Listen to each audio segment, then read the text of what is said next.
Our next step is step number 4, where we are gonna include some user interface, game logic, and collision.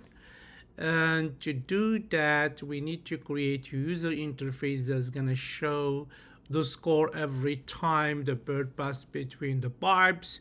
The score is gonna increase mostly by 1 using the bird as a game object. Actually, we will create a game object called logic manager, and this logic manager game object will hold, for example, just an example, 3 states: the health, the time, and the score.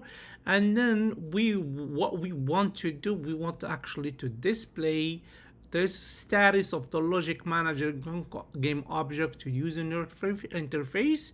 For example, let's see, the score is a 6.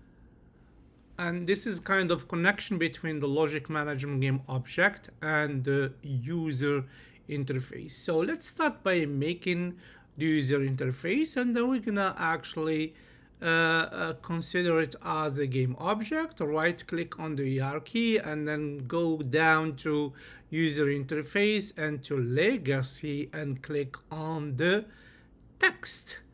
Once we do that, you see on the UR key there is 2 things created. That's the canvas and the text. Let's zoom out usually because the canvas is actually far from the bird game object. Once we do this, on the right side, the inspector, the screen spacer, and the constant pixel. You see the constant pixel? We're gonna change it to the scale with screen size. That's one thing. And then we're going to change the reference resolution to something normal, which is 1920 and 1080 for Y. Perfectly. Something you should not do is change the position of the X and Y of our canvas. But what we need to do, absolutely, we need to change the width and the height instead of the position or the scale. Scale, it's, you see, when we change the scale, it's not completely not good.